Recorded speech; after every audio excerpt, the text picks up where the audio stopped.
दोस्तों स्वागत है एक बार फिर से एक नए वीडियो में आप सभी का। तो दोस्तों आज हम लोग समांतर श्रेणी का एक अच्छा सा सवाल यहाँ पर लिखा हुआ है। दोस्तों यहाँ पर एक बार सवाल पढ़ लेते हैं। तो साथियों यहाँ पर लिखा हुआ है, यदि एक समांतर श्रेणी का mवां पद 1/n तथा nवां पद 1/m हो तो सिद्ध कीजिए कि श्रेणी का m × n यानी mnवां पद 1 के बराबर होगा। साथियों ये एक आसान सा सवाल है। वैसे देखने में आपको लग रहा होगा कि थोड़ा ये कठिन हो सकता है, लेकिन दोस्तों ये एकदम आसान सवाल है। चलिए इसे हल करते हैं। पहले दोस्तों क्या लिखेंगे? हल लिखेंगे। साथियों यहाँ पर सबसे पहले दिया क्या गया है, यहाँ पर हमें गिवन है, यानी दिया क्या गया है। तो साथियों mवां पद यहाँ पर दोस्तों क्या है? mवां पद यहाँ पर दिया गया है 1/n। यहाँ पर mवां पद दिया गया है, इसको हम लिख सकते हैं tm। तो tm जो है वो 1/n है। चलिए दोस्तों यहाँ तक आपको समझ में आ गया होगा। अब दोस्तों क्या करते हैं, mवां पद निकाल लेते हैं और nवां पद निकाल लेते हैं। तो साथियों यहाँ पर mवां पद क्या होगा, यहाँ पर हमने ये t यहाँ पर लिख दिया। आप दोस्तों लिख सकते हैं और नहीं भी लिख सकते हैं यहाँ पर, क्योंकि nवां पद क्या होता है, nवां पद आपका an होता है। nवां पद को हम क्या लिखते हैं, an। तो इसे हम an लिख सकते हैं और या फिर इसे हम tn भी लिख सकते हैं। यहाँ पर दोस्तों कोई फर्क पड़ने वाला नहीं, आप ये भी लिख सकते हैं, ये भी लिख सकते हैं। जैसे mवां पद क्या हो जाएगा, tm बराबर a + n। n यहाँ पर नहीं, यहाँ पर m है तो m - 1 × d। mवां पद जो है वो 1/n है, तो इसे इसके स्थान पर दोस्तों हम 1/n लिख सकते हैं और यहाँ पर a + m - 1 × d।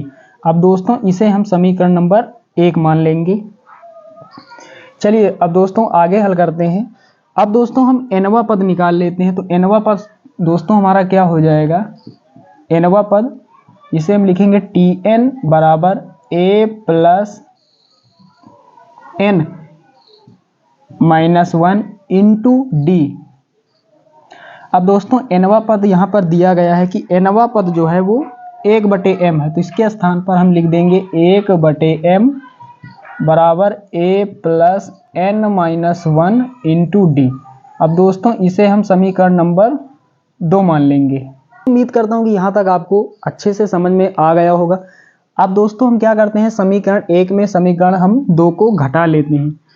अब साथियों क्यों घटाएंगे, क्योंकि साथियों हमें a का मान चाहिए और d का मान चाहिए, तो यहाँ पर हमें घटाने पर ही मिलेगा, इसलिए समीकरण 1 में हम 2 को घटा लेते हैं। तो दोस्तों यहाँ पर लिखेंगे समीकरण 1 माइनस समीकरण 2, यानी समीकरण 1 में घटाने पर समीकरण 2 को। तो दोस्तों एक बार लिख देते हैं समीकरण 1, यहाँ पर देख पा रहे हैं 1/n।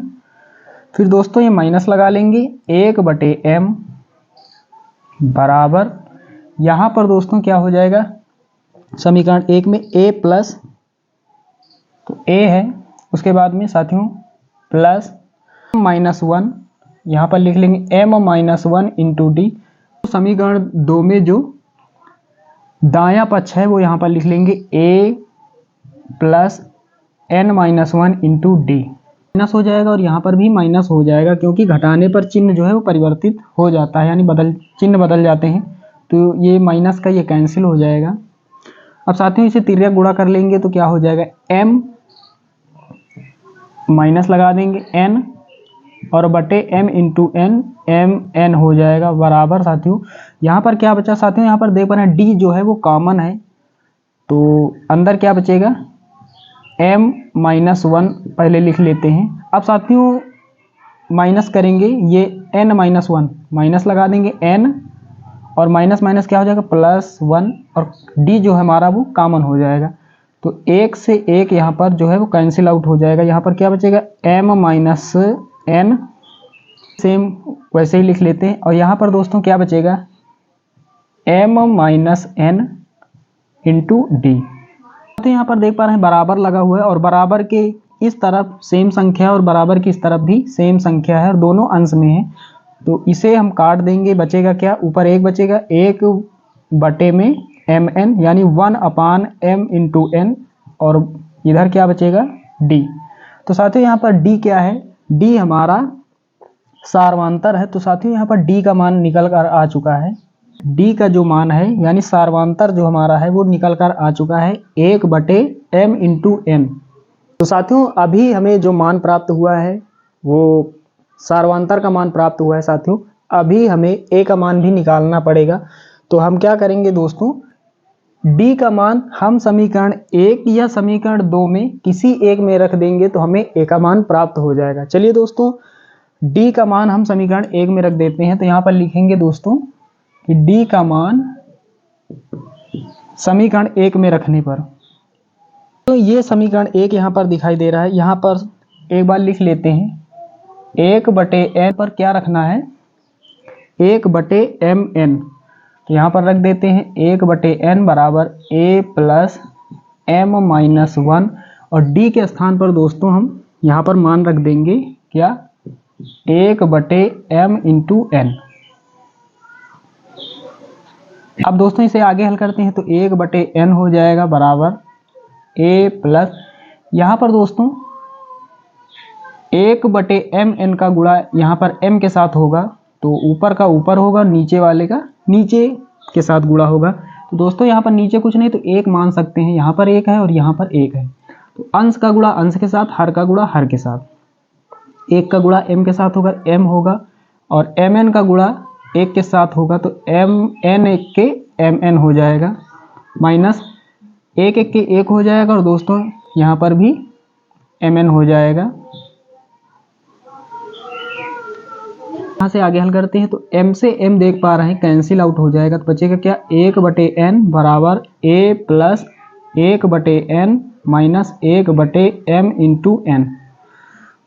अब दोस्तों यहाँ पर देख पा रहे हैं बराबर की उस तरफ ये सेम संख्या यहाँ पर लिखी हुई है, यानी ये भी प्लस का है और ये भी प्लस का है, लेकिन एक बराबर की उस तरफ है, एक बराबर की इस तरफ है। तो इसे हम डायरेक्टली, आप साथ ही यहाँ पर बचेगा क्या, लिखेंगे माइनस का 1/mn है, इधर आएगा तो प्लस का हो जाएगा, तो 1/mn हो जाएगा, और दोस्तों ये प्लस का हो जाएगा, तो ये दोस्तों हमारा a का मान हो जाएगा। तो a बराबर 1/mn। तो साथियों अब हम m इंटू nवा पद आसानी से ज्ञात कर सकते हैं, क्योंकि साथियों में a का मान प्राप्त हो चुका है और d का भी मान प्राप्त। दोस्तों यहाँ प्रश्न में क्या था कि m इंटू nवा पद क्या होगा, 1 होगा। तो साथियों यहाँ पर निकालते हैं, इसलिए m इंटू nवा पद, m इंटू nवा पद यहाँ पर साथियों क्या होगा, यहाँ पर a प्लस, यहाँ पर क्या लिखेंगे, m इंटू n यानी mn माइनस 1 इंटू डी।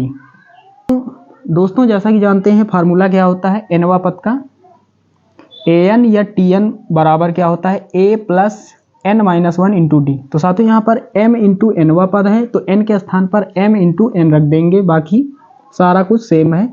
अब दोस्तों यहाँ पर क्या करेंगे, a और d के मान रख देंगे, तो बराबर लगा लेते हैं। a के स्थान पर दोस्तों हमें क्या रखना है, 1/m इंटू n, उसके बाद में ये प्लस लगाएंगे, mn है साथियों यहाँ पर mn लिख देंगे माइनस 1, और दोस्तों d यहाँ पर है, d के स्थान पर साथियों हम d का मान रख देंगे 1/mn mn। अब दोस्तों यहाँ पर क्या करेंगे, इसे हल कर लेंगे, तो 1/mn प्लस, दोस्तों यहाँ सेम उसी प्रकार हल करेंगे, तो 1 का गुणा mn के साथ होगा तो mn हो जाएगा, और नीचे यहाँ पर mn यहाँ पर हर में है, तो हर का हर के साथ कुछ नहीं तो 1 मान सकते हैं, नीचे यहाँ पर भी 1 मान सकते हैं, तो हर का हर के साथ और अंश का गुणा अंश के साथ, mn का 1 के साथ गुणा करेंगे तो mn हो जाएगा, माइनस 1 का 1 के साथ 1 हो जाएगा, mn का 1 के साथ गुणा तो mn हो जाएगा। तो आगे हल करते हैं, तो साथियों यहाँ पर देख पा रहे हैं mn से mn कैंसिल हो जाएगा, तो क्या बचेगा, 1/mn प्लस, यहाँ पर सारा कुछ कट गया तो 1 बचेगा, यहाँ पर माइनस का 1/mn। साथियों ये माइनस का 1/mn और प्लस का 1/mn ये कैंसिल आउट हो जाएगा, तो यहाँ पर दोस्तों क्या बचेगा, 1। तो साथियों यहाँ पर देख पा रहे हैं, यहाँ पर एक आ गया। तो यहाँ पर दोस्तों लिख देंगे, इसलिए m इंटू nवा पद कितना हो गया, 1 हो गया। और यही दोस्तों हमें सिद्ध करना था। तो साथियों यहाँ पर हम लिख देंगे